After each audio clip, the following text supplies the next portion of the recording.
Morjes! Tällä videolla ei lähdetäkään mettälle, vaan päivitellään vähän mettäkalustoa. Ja tällä kertaa vuorossa olisi kivääri ja siihen tarkemmin ottaen tukinvaihto. Katsotaan tosiaan kummonen projekti on. Kerran aikaisemmin on yhteen blazerin tukin vaihtanut ja sinne ei ihan hirveän montaa minuuttia nokkatuhissu. Aloitetaan siitä, että punnitaan mitä tää paketti tällaisenään painaa, niin saadaan sitten vertailumateriaalia lopputulokseen. Niin katsotaan kuinka paljon paino muuttuu. Ei mitään, aletaan tekemään. Vaaka on taarattu ja katsotaan mitä saadaan lukemiksi. 3 kiloa ja 253 grammaa näyttää vaakani. Ei muuta kuin lähdetään tekemään muutoksia ja katsotaan mihin suuntaan paino heilahtaa. Asennettava tukki on Fine Ballistic Toolsin eli FPT:n Unique Revolution. Tää on itävaltalainen firma kun tekee nämä tukit ja pari kertaa on heillä tuolla Itävallassa sikajahdin merkeissä pyörähtänytkin ja päässyt näitä testailemaan. Ja tää malli nyt sit valikoitu itselle mieluisimmaksi. Tää on hyvinkin yksinkertainen vaihtaa. Täällä on yksi pultireikä takatukis ja yksi etutukis, samalla kuin laserin omassakin tukis. Niin pitäisi olla melko simppeli toimenpide. Lähdetään tekemään. Lähdetään ihan perusasioista liikkeelle, eli puretaan liikkuvat osat pois. Lippaas ja lukko sekä piippu irti. Saadaan jäämään tähän vaan toi lukon kehys ja itse puuosat.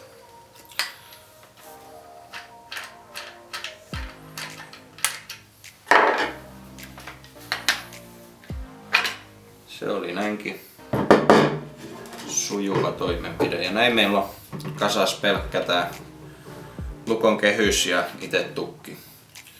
On tosiaan täältä etupäästä kiinni ja sitten toinen on täällä takatuki sisällä. Pitää irrottaa perälevy. Se on 2 torksilla kiinni ja ei muuta kuin aletaan irrottelemaan.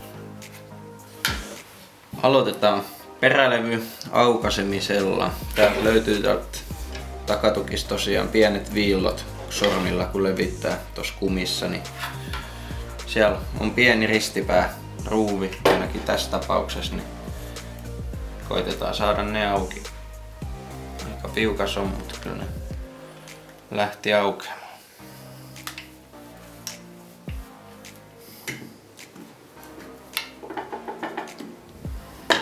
Näin.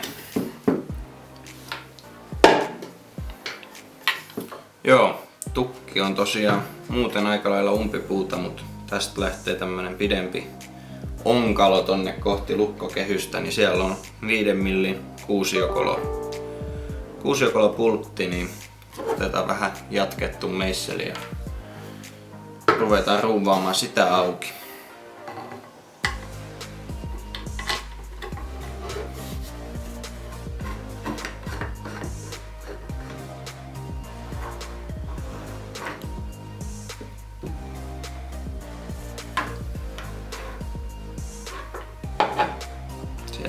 Tommonen. Ja sitten varovasti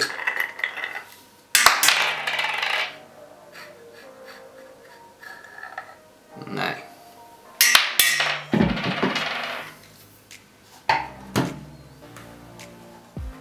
Takatukki on tosiaan irti. Siellä on tämmönen kierretanko, melkeinpä voisi sanoa. Siihen täytyy ottaa pihdit ja kiertää se tuolta lukkoaktion päästä irti. No niin, tämä tappi oli melkoisen piukkas täältä kehyksen päästä, mutta tuplamututko kiersi piukkaan toisiaan vasten ja siitä alkoi löystämään, niin kyllä se sieltä aukeamaan lähtee.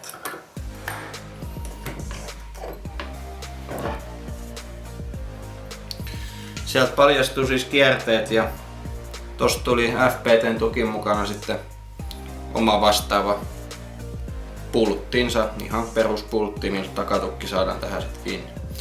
Seuraavaksi irrotetaankin sitten etutukki. Tää etutuki irrottaminen on yhtä hauskainen operaatio, eli siellä on kuusiokolo-pultti, mutta tää kolo, mistä se sitten kiertää auki, niin ei ole mikään turhan tilava, eli aika nyhräämistä on, mutta eiköhän se siitä saada lähtemään. Tää ei ollut sentään läheskään yhtä piukka. Tää on oikeastaan suht jopa löysä, mutta tää väli on tosiaan niin ahdas täällä, että näillä työkaluilla, mitä meikäläisellä nyt on käytettävissä, niin on aika piipertämistä. Näin, nyt meillä on pultti tuolta löysätty, niin sitten ihan vaan vedetään laukaisukoneisto, lukon kehys ulos ja se olisi sitten siinä. Puuosat on irrotettu ja seuraavaksi aletaankin sitten taas vuorostaan kokoamaan. No niin, aloitetaan käytännössä käänteisessä järjestyksessä kasaamaan, mitä äsken purettiin.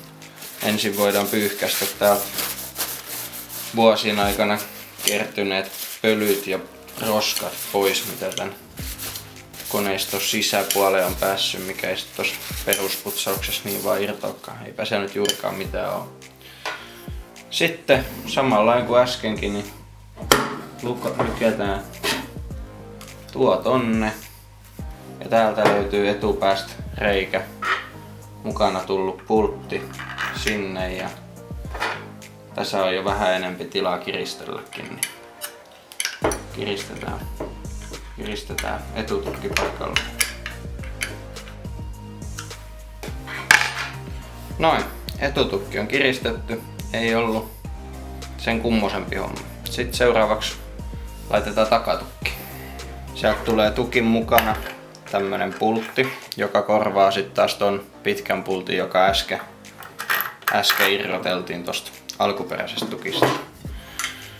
Ei muut kuin painetaan tosta palaset suurin piirtein kohdilleen. Noin, loksahtikin netisti.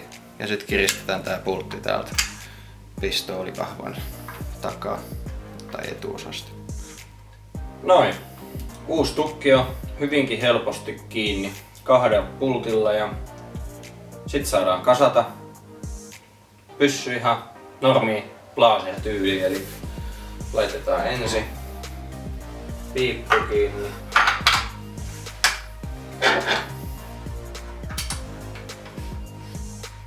Sitten laitetaan lukko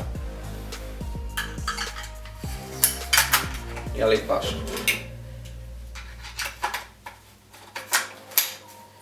Näin.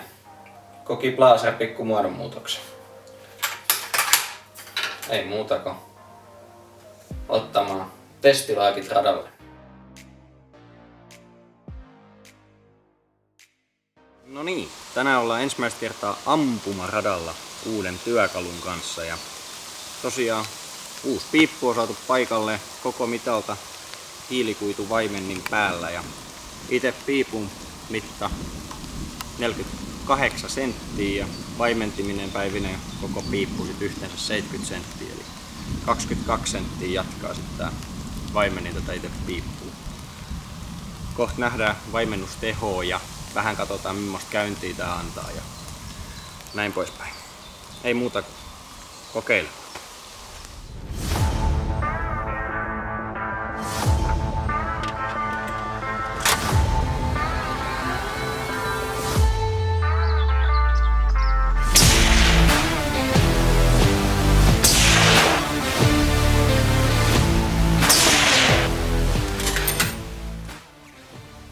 No niin, ensisavut tuli otettua uudesta piipusta ja ei oikein negatiivista sanottavaa keksi. Tällä kun tottunut ilman vaimeninta ampumaan, niin ampumatuntuma on aika erilainen. Rekyyli ei ole nimeksikään ja äänikin on huomattavasti mukavampi. Käynti oli erinomaista ja eipä tästä oikein äkkiseltään mitään huonoa sanottavaa keksi. Et mielenkiinnolla odotellaan nyt sitten lähestyvää jahtikautta ja jahteja uuden työkalun. Kiitoksia, että katsoit videon ja nähdään ensi kerralla. Se on moro!